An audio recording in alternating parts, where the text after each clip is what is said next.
Game Nashville Sports Network. Let's talk racing.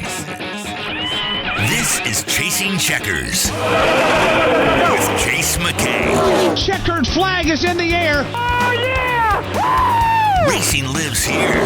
Your sports live here. All right, boys, let's do this. On 102.5 and 106.3, The Game and the Game Nashville Sports Network. Kyle Larson along the inside lane of the racetrack, checks to his right. There's Chris Buescher, but not for long because Kyle Larson rockets out in front at the drop of the green flag. He accepts the green and white checkered flag. Stage one is over, and it belongs to Kyle Larson. There it is. 148 laps led today, 10,000 career laps led in the NASCAR Cup Series. He won stage one, Kyle Larson did earlier today, and now he has won stage two. It got Larson to the high side, and Keselowski now completes the pass, moving by to the inside. Keselowski goes to second to show the turn two. Brad Keselowski, the second place automobile, is in the fence. Right front tire may have failed. Oh, trouble. Around and into the wall goes Cody Ware. Trouble in turn number 3. Kyle Busch spins to the bottom of the racetrack. Multi-car pileup exiting turn number 2. Here he comes off quarter number 4. The checkered flag is in the air, and Kyle Larson wins the Advent Health 400 at Kansas. And that is how it sounded on the Motor Racing Network, as heard here on the Game Nashville Sports Network. Chase McCabe with you on Chasing Checkers, presented by the Nashville Super Speedway. Hope you're having a great Wednesday, good Wednesday evening. We're here every Wednesday at 6 o'clock on 102.5, 106.3 The Game. And Kyle Larson dominates at the Kansas Speedway, leading 221 of the 267 laps to get his third victory on the NASCAR season. And he's in a very busy month of May. We all know that coming up in a few weeks, he's going to attempt the double once again, driving both the Indianapolis 500 and then the Coca-Cola 600. His efforts got cut short last year because of rain. He finished the 500, got to Charlotte literally as the rain was falling, missed the start of the race, and never even competed in that race. And it's going to be important this year for him to show up for Charlotte because NASCAR basically said, hey, we gave you a pass last year. We're not going to do it again this year. So my guess is if weather shows up at Indy, he will head to Charlotte and be there for that race. But we all are hopeful that he's going to be able to pull it off and run the double and maybe make history, which I think would be really, really cool. But he dominates at the Kansas Speedway and, looked really, really good. I mean, I think all the competition needs to be worried because I think Kyle Larson is starting to find his confidence. Not that it wasn't there, but I think it's really, really starting to show itself. And in fact, Chad Knaus, who of course is one of the leaders at Hendrick Motorsports, he represented leadership in the post-race press conference. He talked about Kyle finding that confidence. Yeah, obviously confidence is something that's important in everybody's life, and right now he's got a lot of it. Being able to win races here recently in the Cup Series, what he's doing outside of the Cup Series is strong. I think last year at the Indy 500, and then what we did at the All-Star race, and what how prepared we were for the 600. Unfortunately, once Mother Nature stepped in, we didn't have a whole lot that we could do. But we're really excited about this year. His preparation is high. Cliff and the team, obviously, they're ready to execute. They got everything in place to the best of our ability, and then we just have to let things shake. So I'm super proud of those guys. It's really an honor to be able to try to execute the double, especially 2 years in a row, and we're pumped for the next couple weeks. Well, and they should be, but coming off a dominant win like they did, I mean, his is certainly going to help with that confidence. But listen to these stats. Kyle Larson is now the points leader, by the way. He has 3 wins, which is tied with Christopher Bell for the most on the year. 8 top 5s, which is the most. 9 top 10s, which is the most of any of the other drivers. He only has 1 DNF, and he has led a whopping 817 laps this year and 23 stage wins, which is the most of any driver. I mean, he is dominating right now. Now, he's got to be able to sustain that as the year goes on, but he's already put himself in a great position for the playoffs. And look, this could be a repeat of what we saw in 2021 when he won his championship. It was the last year in the old car. He won out here at the Nashville Super Speedway. Could he possibly be doing that again? I don't know, but he's got to be feeling really good right now. This was Kyle Larson with Fox Sports after the win. Yeah, I was trying really hard to pace myself because I believe that was our longest run of the day, and I had been struggling a little bit at the end of the runs. Chase was really good, and so I felt like I just needed to try to be better, on my end, and I don't know if it was paying off or not at the end. I was still struggling. I don't know if the right front was starting to wear a lot or what, but I was starting to lose a lot of grip, and then I was vibrating really bad, so I was afraid of right rear or something would let go. So, but yeah, great car, great execution today too for our team. Thanks to IndyCars.com, Valvoline, Prime, all you race fans too for coming out. This is awesome weather to get to watch a cool race. So glad to not win by an inch right here this time, and a little bit safer gap. But thanks again to the team. Congrats to all Hendrick Motorsports, the engine shop, everybody there. You start what is you're in the middle of what is a very busy month of May for you right now. To have this momentum and carry it the rest of the way through, how does that help? Yeah, I don't know. It's got to help a little bit, but it's so different at Indy, and the cars are different. But yeah, I look forward to getting there. We're gonna fly there tonight, celebrate with Caitlin. Happy Mother's Day, Caitlin! All the moms out there, my mom especially. So yeah, it's a cool to win here in Kansas, and now we'll try to execute 2 good weeks there at Indy.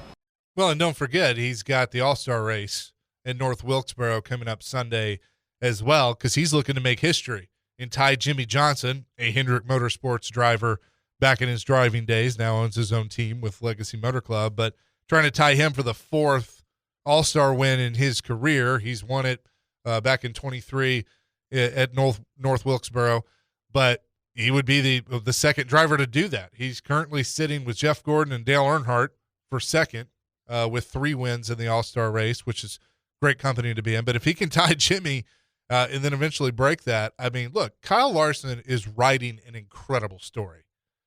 I mean, if you think about where he was, comes in with Chip Ganassi Racing, he's good. Everyone kind of is like, okay, he knows he's got the talent.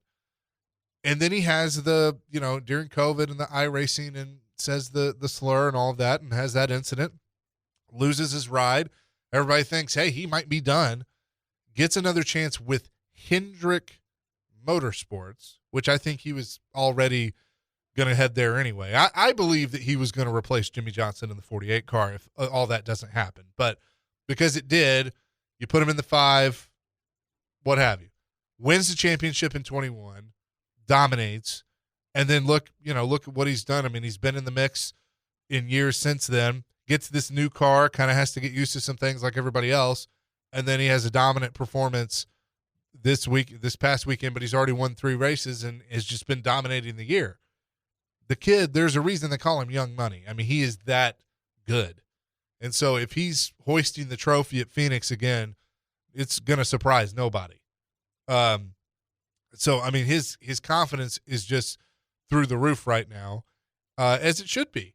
And I think that it's an interesting story of where Larson is in his career and where he has come from. And they're building so much momentum. He talks about having a couple of good weeks at Indy and all of that. And, his crew chief, Cliff Daniels, spoke on momentum and being able to build that in this month of May.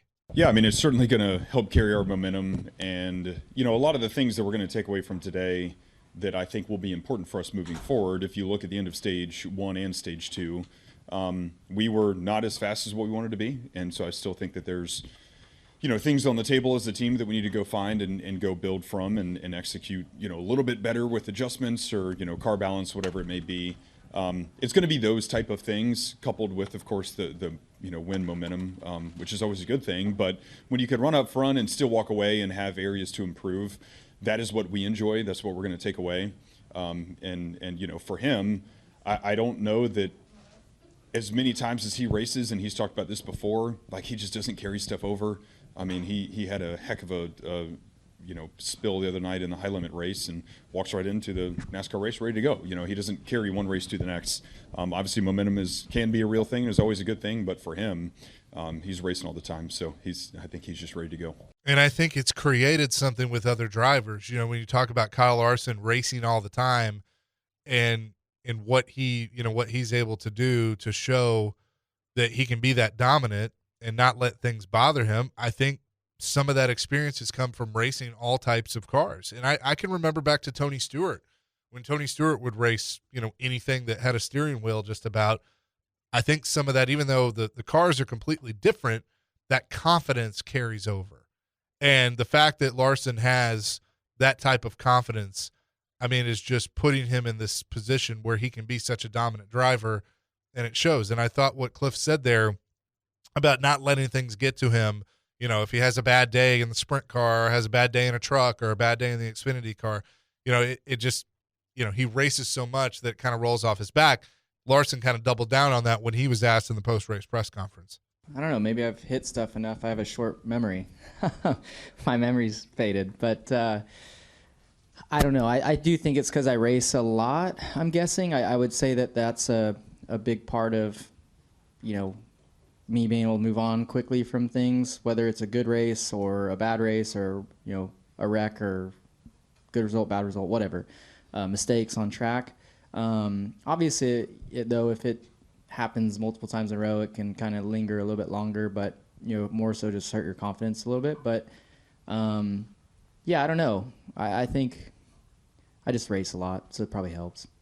So you can tweet at me at ChaseOnGame or at 1025 The Game. Is Kyle Larson being a dominant driver good for the sport? I say yes, because I think this sport has missed having, someone like that for a while. Earnhardt had his day, Petty before that, Waltrip, Cale Yarborough. There were a lot back in the day, and then you go into the 90s, and Jeff Gordon comes in, and he kind of takes over. Tony Stewart wins, 3 championships. Then Jimmy goes on the run that he went on, winning 7, including 5 in a row. NASCAR, I think, has kind of missed having a guy like that. Now, Joey Logano's in that category as well. I think sometimes people don't want to give him the credit that he deserves. He's won 3 championships in a lot of races. And to me, having, and then Kyle Busch, he's won his championships. But I think Larson doing what he's doing and being, especially when it comes to the double, being that first driver that actually has a legitimate shot at winning both races. Stewart was in that category. I think is really compelling. It's compelling to the story. It's compelling to the sport. And a lot of people are paying attention to it. I think it's a lot of fun to watch. So what do you think? Do you think he's good for the sport? I do. I certainly think he is. And I also think what's falling under the radar is Hendrick Motorsports is back. They are dominating. If you look at them right now, obviously he won the race on Sunday, and they really were in a position to have everybody. Bowman had a top 5. Chase Elliott was having a good day and had some issues, and same with William Byron. But they're in a position to really make some noise when it comes to the playoffs. Larson's the point leader. Then it's William Byron. Chase Elliott's in 4th, and Alex Bowman is in 8th. So all 4 cars are in the top 10. When we come back, we'll talk more about where Hendrick Motorsports is in relation to some of the other teams and where they could go, and also more on Larson and the double. It's Chasing Checkers. Bubba Wallace going to join us this week, so we'll talk to him at the bottom of the hour. Looking forward to that conversation with him. Chasing Checkers presented by Nashville Super Speedway here on 102.5, 106.3 The Game. Chasing Checkers is on the Game Nashville Sports Network. Yeah, it's really was a great day for us. Obviously, the victory and the pole was something that you can be extremely proud of. But I think if you take a step back and look at the performance of the 48 car, drop the green flag, they go from 21st all the way up to 9th, showing that the speed in the car was there. Execution was good all day long, and to be able to get a top 5, it's unfortunate we had that issue with the 24 car with the tire. Obviously, that wasn't an isolated thing to them. It was, across the field, no make, no manufacturer, was isolated and wasn't impacted by that to some degree. So that's unfortunate, but we'll go home and we'll dig into that. But I'm proud of those guys continuing to fight through the day. And the 9 obviously was really strong and had a great day going, was able to go up there, pass for the lead and lead laps, something that, we've been encouraging and pushing that 9 team, and they're getting better and better. So that's really nice to see. But, to be here on Mother's Day, obviously, and to be able to get the victory with the 5 car was something very special. That's Chad Knaus at the post-race press conference after the Kansas win. Welcome back into Chasing Checkers here on 102.5, 106.3 The Game. Chase McCabe with you on this Wednesday. We're here every Wednesday and presented by the Nashville Super Speedway. Get your tickets for the Cracker Barrel 400 weekend, NashvilleSuperspeedway.com, or call 1-866-RACE-TICKS. Bubba Wallace is going to join us here in just a few minutes on the program, so looking forward to that. But I talk about Hendrick Motorsports and where they're at this point in time, because they've had a really good season to this point. They got all 4 cars in the top 10. I mean, you even go back to the Clash at Bowman Gray, which Chase Elliott won. I know that's not a points race, but that kind of started off the momentum. And then the Daytona 500, William Byron wins that, so that's 1 points win. Larson wins at Homestead. Larson wins at Bristol. Larson wins at Kansas. So Chase Elliott, Alex Bowman still looking for their first points wins of the year, but you got to like where they're at this point as a whole. Chad Knaus, who of course is part of the leadership now, 7-time winning crew chief, talked about where Hendrick is as a team.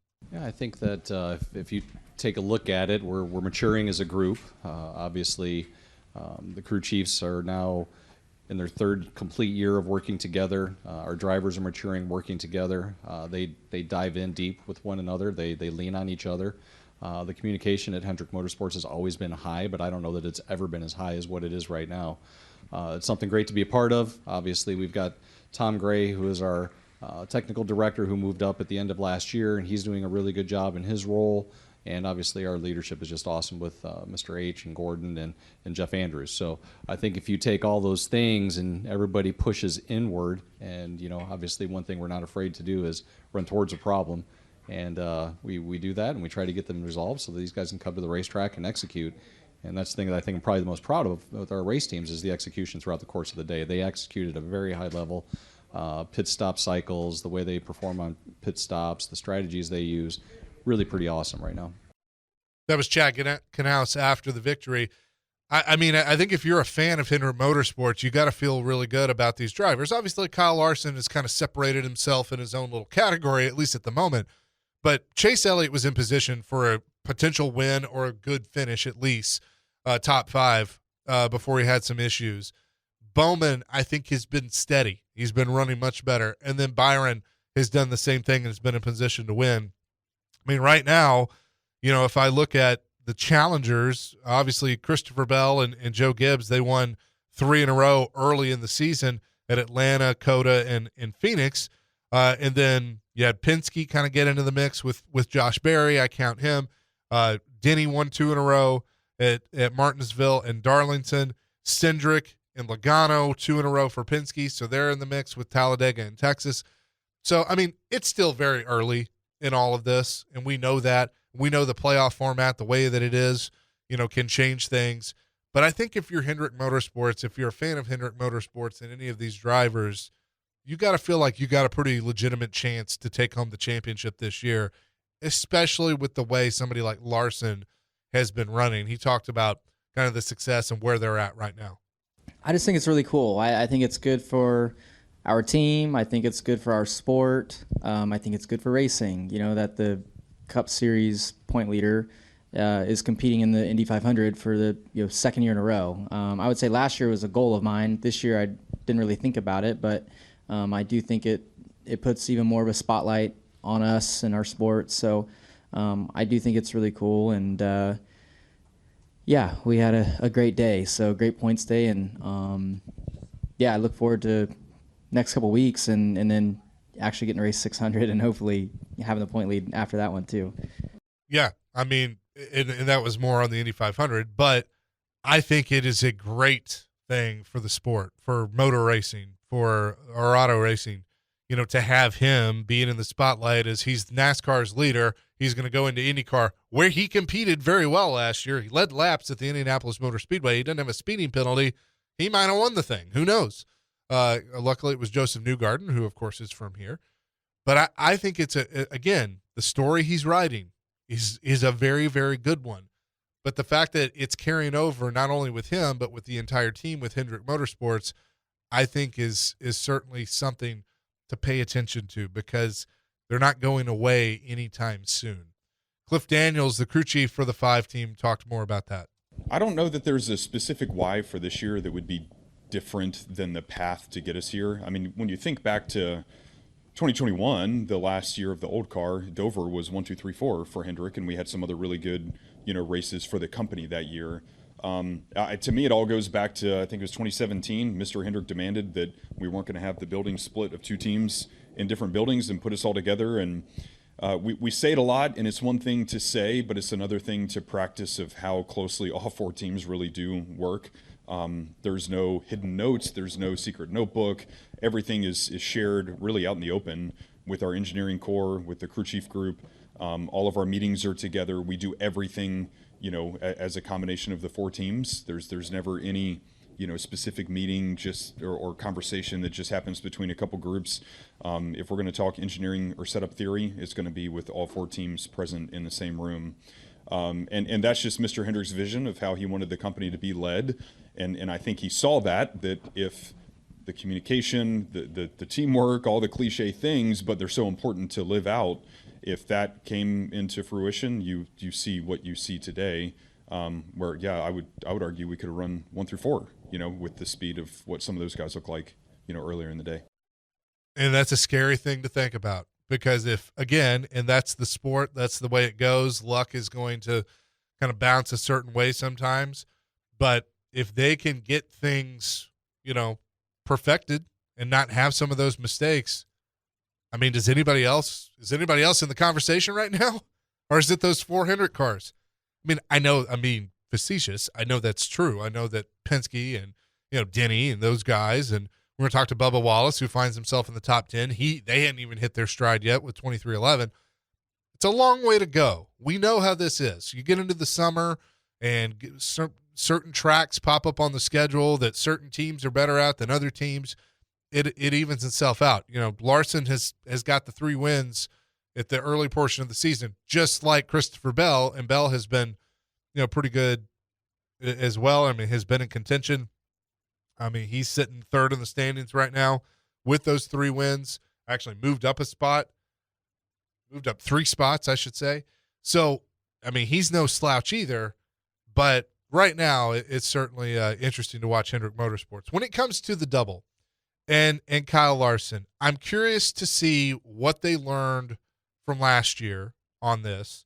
How he learned to kind of, deal with everything, and, what it could actually mean for racing if he were to pull this off. He did a sit down with the Motor Racing Network and talked about some of these things, and including like where that desire to run the Indianapolis 500 came from. Maybe a kid, but when it became like a reality that maybe someday I could do it, and something that I kind of maybe want to pursue, as I got older, was when I got to Ganassi. They had IndyCar, they still have IndyCars, and they had Cup cars at the time, and I was racing them, and the opportunity was kind of there to do it. I didn't feel like our Cup program was quite where it needed to be to like take focus away from it. So yeah, I would say then was probably when I really thought, if I ever get into the right point of my career, I could do it, and I want to do it. And that would have been interesting had he done that back then, because, he's right. The Cup program was not where it needed to be, but the IndyCar program is one of the best. And I think everybody knows that what Chip has put, on the racetrack and the IndyCar program has been really good. So if Larson had been one of those, who knows what might have happened. But I think waiting until he got to Hendrick, and obviously he didn't know how his career was going to pan out, all of that, turned out to be the right move, because he's sending in the best stuff with Hendrick. The Cup program is where it can be. So Mr. H and Jeff Gordon and Chad Knaus and that group, Jeff Andrews, they're more inclined to say, yeah, you know what? You want to spend some time focusing on the Indy 500 and trying to win the Indy 500 in the month of May. We're cool with it, because it's not affecting anything when it comes to the Cup program. They just dominated Kansas. I think they're proving it. And I wouldn't be shocked if he, didn't win the All-Star race coming up this weekend at North Wilkesboro. He also talks about how he balances the next few weeks leading up to the double. Yeah, I mean, it takes away a little bit, but not a lot. I think when you do this every weekend, NASCAR, and you work with your team every week, you become, pretty comfortable with things and the week, how it flows and all that. And I felt like last year, although, like I really didn't think any NASCAR, during the week. And it was kind of odd, but then when I showed up, everything's ready to go and we're fast off the truck and all that. So it was fine. So, there's just a little bit less communication that I get to have, with the team, maybe with meetings and competition meetings and stuff like that. But, like I said, our team operates so smoothly that it does take away, but it doesn't affect anything negatively, I don't think. That's basically what I was saying. I mean, it's the truth. They're such a well-oiled machine that I don't think it really messes anything up when it comes to the Cup program and what they're doing with Hendrick Motorsports. That's what allows these guys to go do other things. Look, I wouldn't be shocked to see somebody else try it at some point in time. I'm surprised Jeff Gordon never did it. And I guess it's just the times have changed. But I always thought, he might. Jimmy obviously did it after he didn't do the double, but he went and ran the Indy 500 a couple times when his Cup career was done. But again, I keep using this phrase. It's a fun story to watch, and I can't wait to see it here in a couple weeks. I'm pulling for him. I want him to win both, want him to be the first to do it. I mean, he's already solidified his spot, but I think that would just add to the legacy that is Kyle Larson. Coming up next, we're going to talk to Bubba Wallace. He drives the number 23 for 2311 Racing. Of course, Denny Hamlin and Michael Jordan. We will talk to Bubba coming up next here on Chasing Checkers, presented by the Nashville Super Speedway here on 102.5, 106.3 The Game. You're in the Pod Center on the Game Nashville Sports Network. Chasing Checkers, 102.5, 106.3 The Game here on this Wednesday, of course, presented by the Nashville Super Speedway. And one of the drivers you will see in just a few weeks is the driver of the number 23 for 2311 Racing. Bubba Wallace is on the line with us. Bubba, how the heck are you? I'm all right. How are you? Doing fantastic, man. Let's start with, I know we got some other business to take care of before Nashville, but you had a pretty good run last year, finishing in the top 10. How excited are you to get back to Nashville? Yeah, Nashville's been actually a really good track for us the past couple of years with the next-gen car. So it's a fun venue, obviously, being in Nashville. Everybody loves Nashville. So, looking forward to getting back on the track and seeing if we can park in victory lane. Are you one of the guys that likes to get here early and, hang out downtown a little bit before you have to go to work? More like get there early and go play golf. Downtown's a little hectic for me, but yeah, I think we're actually going to come in early and have some fun. Very, very cool. Your season to this point, you're 10th in the standings right now. I know you haven't found victory lane yet, but do you feel like that maybe this first half before the All-Star break has been you and Charles kind of getting on the same page, your new crew chief, and a little bit of feeling things out, not only for your team, but as a company as a whole? Yeah, I think so. I don't think we're where we want to be as a company.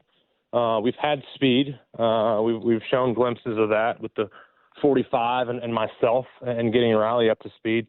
But yeah, I think, over my last couple years in the Cup Series at this point, I've never been 10th in the points, right? And so I think it's leaps and bounds from where we've been, but there's still a lot of work left to do. So I'm looking forward to that. It's going to be fun. It's going to be a challenge, as we progress through the season, but we just got to lock in and stay focused.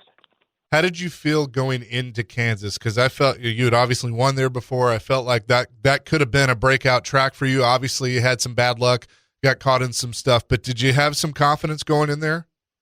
Yes, for sure. It was that was after practice. That was the most confident I had been in the car in a long time, and it just wasn't meant to be. Obviously, we had our penalty on pit road that set us back, and as soon as we caught our break, we ran into another issue. So that's how racing goes, and you never can count your eggs before they hatch. But definitely felt good about Kansas. So got to put that one in the rear view and focus on the things we learned from there and apply them to the next couple weeks. Bubba Wallace is with us. So you got the All-Star weekend coming up at North Wilkesboro. Are you gonna you're in the open, so you gotta race your way in, obviously. So is this a little bit of checkers or wreckers? Is that kind of the mentality going in? I mean, you got to get in to make it that mentality. So we have to. Last year we raced our way in. We finished second. So we know how to get around there. We got to bring the same setup, bring something similar, but just a little bit better actually, to lock ourselves in. We feel confident that we can do that. And then in when you make it to the big show, there's nothing really else on the line. You want to try some different strategies if you don't think that you can win the race straight up, then yeah, you don't. There's no penalty for it. So it's all about having fun and going for $1 million. Do you like seeing NASCAR go to some of these historic tracks like North Wilkesboro, Rockingham's on the Xfinity and truck schedule? Has that been kind of cool? Yeah, I think it's different for sure. And I think we all liked the original pavement that we raced on 2 years ago. But the repave, it provided just a different driving style. It wasn't like it was a bad repave. It was just different. And so it's fun. I enjoyed North Wilkesboro. I don't think it's, you know, I don't know what I'm trying to say, but I think it's a great venue for an exhibition race right now. I don't think it's ready for a points race yet. But yeah, we'll see what happens down the road. Yeah, it's funny. I hear you guys always bring up like old surfaces that are worn out. You know, Texas has the bumps and all that stuff. Yep. Whenever I go out to the Nashville Fairgrounds, everybody's like, don't touch this surface if they do anything to it. What is it about that drivers like? Oh, it puts it in the driver's hands. When you have a repave that, you know, Texas, for example, it's starting to age, but we're going on 10 years with that, and it's sketchy. You know, you don't know when you're in the wrong spot until you've crashed. And so from what we had at Old Texas was probably one of the best surfaces aside from Homestead on the circuit. But you're slipping and sliding around. It puts all the control in driver's hands, and that's what we want. We don't want to just run around there wide open the whole time, not being able to pass. So when you have old, worn-out surfaces, the setup comes into play. The driver is more of a factor, and you have a lot of comers and goers. Has this next-gen car made you a better driver? Oh, man, I don't know. I think just more seat time in any car has made me a better driver. You can never have enough seat time. Yeah, 100%. I enjoyed watching you in Victory Lane at Daytona in the duels with your son, Bex. I know that was a special moment for you. How has fatherhood been as a race car driver? It's been a lot of fun. We're enjoying every step of it. He's getting so big. He's on the verge of crawling. It's just a nice refresher. And, you know, I enjoyed talking about my son way more than I love or enjoy talking about racing. That's just how the mental perspective shifts, because that's all that matters at the end of the day. Yeah, and it's fun. Like in talking to other drivers that, you know, have had kids along the way in their career, I get the same sense. And, you know, you look at guys like Kyle Busch, Kevin Harvick, now that their kids are racing, I know you got a long way to go before we even talk about that, but it does seem to give you maybe some calmness. Is that the best way to put it? Because, you know, you have that escape to go, you know, get away from work and hang out with your son. Yeah, for sure. It's just like a mental clarity, really. You kind of, I said this last week, but I'm just living through his eyes now and taking you back to when we were a kid. You know, we didn't have any worries in the world. It was just all about eating and waking up, playing with your friends, having the best time, going to sleep, doing it all over again. So I want to get back to that. Although it's damn near impossible for me to do that, I'm gonna do it through my son. That is very, very cool. Well, Bubba, appreciate the time today. Good luck this weekend at North Wilkesboro, and we look forward to seeing you here in a few weeks in Nashville. All right, guys. I appreciate you. And that is Bubba Wallace, driver of the number 23 for 2311 Racing, and really enjoy talking to him. I mean, you just heard how he's matured and grown as a person and a driver, and hearing him tell stories about his son, just so cool. So we wish him well in the All-Star Open and then the All-Star race, hopefully, if he makes it to that, coming up this weekend. Coming up next, we'll preview the All-Star race from North Wilkesboro Speedway, which I am very excited about, a historic short track. Also, a little IndyCar action. We'll talk about that as they get ready for the Indianapolis 500. That is all next here on Chasing Checkers. It is presented by the Nashville Superspeedway. Get your tickets, 1-866-RACE-TICKS, or simply by going to NashvilleSuperspeedway.com here on 102.5, 106.3 The Game. You're listening to Chasing Checkers on the Game Nashville Sports Network. Chasing Checkers, 102.5, 106.3 The Game here on this Wednesday. Hope you're having a great Wednesday so far. We're brought to you by the Nashville Superspeedway and putting a bow on things with a little IndyCar talk, and also the All-Star race coming up for NASCAR this weekend as Indy is approaching, as is the Coca-Cola 600. So really looking forward to that. Let's start with IndyCar. I got to tell you, Alex Palou, we talk about Kyle Larson dominating. Alex Palou has been freaking owning the NTT IndyCar series this year so far. He leads 29 laps at the Grand Prix, the Soniso Grand Prix at Indy. This is where they run the road course. He led 29 laps in that win. Graham Rahal led 49 laps. He finished sixth, but Palou was able to get it done and beat out Pato O'Ward, Will Power, Scott McLaughlin, Scott Dixon, Graham Rahal, Marcus Armstrong, Kyle Kirkwood, who's the only other driver that's won a race this year. Palou's won everything else. Rimas VK, and then Felix Rosenquist being the top 10. Joseph Newgardner, guy from Hendersonville, finished 12th in the race. But Palou has been just freaking dominant throughout the year, and he caught up with IndyCar Radio in Victory Lane after the win. Alex Palou taking it in after the podium celebration. And Alex, another winning performance. Take us through your day. It was an amazing day, man. What can I say? Just started on pole. Didn't do an amazing start, but honestly, Graham did a great job on the start there. The only way I could have kept position was to force him out, and I didn't think that was fair. But yeah, then he had a lot of pace. I struggled a little bit at the beginning, and then kind of like the pace of the race and the balance of the car came to us throughout the race and felt super strong at the end. And you were chasing Graham, like you said, throughout that race, looking at that rear wing of the 15 car, and just take us through that pass on Hellman Boulevard. It was tough. Like, he had a ton of pace on the new reds when he started. Then on the blacks, I didn't really have much more pace. I had a little bit, but not enough to pass him. And then when he was on used alternates and I was on primaries, I kind of like had a little bit of an advantage at the end. Got really well, and I tried to tag him into one and then pass him into seven. So yeah, overall an amazing day. Domination early in this season. Now it's a season in itself, the 500. What do you think momentum-wise going into the month of May on the Oval? It's amazing. I mean, we couldn't have started the year better with more confidence or with better momentum. I'm never going to be tired of repeating that I'm here because of the amazing team I have behind and the amazing fast cars that they give me every weekend. And, of course, you can hear a lot of the IndyCar races on Sports Talk 830, including qualifying for the Indy 500 coming up at 3 o'clock on Sunday on Sports Talk 830. The Indianapolis 500 will be next week starting at 10 o'clock on 102.5 The Game. We're going to have both the Indy 500 and the Coca-Cola 600 on 102.5, 106.3 The Game next Sunday, Memorial Day weekend. So looking forward to that. But Alex Palou just been absolutely dominant this year in IndyCar and is certainly on pace for the championship, looking really good in the standings right now as he is the by far the points leader. 97-point lead over Kyle Kirkwood, who's the only other driver to win this year. So 4 wins so far for Palou. It's Lundgaard, Pato O'Ward, McLaughlin, Dixon, Power, Rosenquist, Colton Herta, Rinus VK, the top 10 in points in IndyCar as they've been practicing, getting ready, of course, for the Indianapolis 500 coming up next week.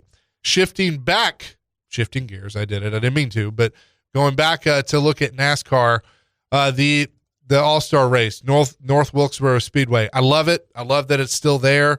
I would like to see them moving around. I think Rockingham would certainly be enticing for people that, kind of looking at historic tracks.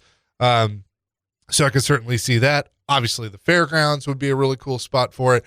But as you heard Bubba Wallace say, he said he didn't think that Wilkesboro was quite ready for a points race yet. I find that interesting.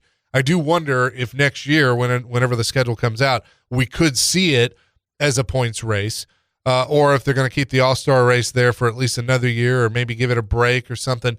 I just think with this, as you bring tracks back, it's really hard to give them a break and cut them off. I think you got to stay consistent with them to get people, a new generation, liking them again. So hopefully they can figure something out with it, because you listen to the drivers, how special it is to go there. Here's Chase Elliott on what it would mean to get a win at North Wilkesboro. The environment there has been great the last couple of years, and I anticipate that it'll be really good there again when we go back. So Yeah, I look forward to it. I mean, I think that I would feel just as excited and just as fulfilled to win an all-star race anywhere. And fortunately had that experience once. You know, I don't care if it's the all-star race or the Clash or any other exhibition race that we do. They're all hard to win. Like, it's not easy, and it's not like people just show up and don't try. You're getting everybody's best all the time, and everybody's competitive enough that they're not just going to lay over because it's not a points race. So that, for me, definitely doesn't take anything away from the all-star race. I enjoy it. I think it's a great environment, and I look forward to giving it another try. And I think he's got just as good of a chance as anybody. I mean, we talked about Hendrick Motorsports and how they've run this year. I think Chase Elliott has been consistent. He's put himself fourth in the points. He's good at short tracks. I would definitely look at, him to do it and win at North Wilkesboro. I think that could be obviously really cool. He's very popular. So who knows what kind of reception that would get. I think it would be a positive one if he were to win the All-Star race. How do you prepare for the All-Star race? How do you approach it? Here's Chris Buescher on that very subject. It's an opportunity to do something different for our sport when there's not points on the line. There's a dollar or two on the line, and I think all the teams are well aware of that. So we approach it pretty much the same as any other weekend, right? It's figuring out how to win. No format change, no points versus not really change the mentality as you head in, with maybe a little exception towards the end, and knowing that third place and last place are about the same ultimately. So take a chance, try and figure out how to win a race. There is certainly that opportunity late, but all of our approach to the weekend will look basically the exact same. And the format has been tweaked a little bit. The last couple of years, the feature's been 200 laps. Now it's going to be 250 laps. There's going to be a competition break at or near the 100-lap mark with potential for an extra intermission. That's new for this year. A single optional promoter's caution flag potentially could be used to reshape the race's complexion. If that yellow flag takes place, it must fly before lap 220 and cannot be used if a naturally occurring caution has happened after lap 200. Some of the rules, a competition within the race will place an emphasis on automaker performances, with Chevy, Ford, and Toyota teams facing off in a manufacturer showdown. I think that'll be really cool. So last year, the All-Star Open was 100 laps. It'll be 100 laps this year. Bubba Wallace, of course, will be competing in that. So basically, it's kind of what we've seen the last few years. But I think, Austin Cindric talked about with MRN on if the format changes do matter. Yeah, I think the 50 extra laps is interesting. It was kind of the main thing that I picked up on. It's a short track, and there's obviously a lot of opportunity for losing and gaining track position. It's been an exciting place to see and see the facility kind of grow up a bit. I think even add more laps to the race just is confidence that we can continue to run a solid show there. So I'm excited to see what it looks like another year age on the racetrack as well. So looking forward to it. Yeah, Bubba talked about that too, of just getting another year of aging the surface and how that might be able to help things with the racing. So I'm looking forward to it. We all know the struggles that the new car, the Gen 7 car, the next gen car, whatever you want to call it, have had with short tracks. I hope that we get a good show coming up on Sunday, but we'll find out. We'll see. Again, you can hear it on 102.5 The Game coming up Sunday night. So be sure to tune in and listen to that beginning at 4 o'clock here on 102.5, 106.3 The Game. So excited about that. That's going to do it for another week of Chasing Checkers. My thanks to Bubba Wallace. We got a lot of guests we're lining up for next week. I'm just going to tell you right now, it's more than one driver that's going to join us coming up next week. I will tweet it out early next week to kind of tease it a little bit. But my thanks to the Nashville Super Speedway for being on board. As always, get your tickets, 1-866-RACE-TICKS, or by going to NashvilleSuperspeedway.com. You can also, if you missed any of the show, check us out by subscribing to the podcast, Chasing Checkers, wherever you get your podcast, and give me a follow on Twitter at ChaseOnGame. I'm Chase McCabe. Have a great week. Enjoy the All-Star race in Indy 500 qualifying. We'll talk to you next week at 6 o'clock. Check out all of our podcasts at thegamenashville.com or find us on Apple, Spotify, YouTube, and all other major podcast platforms.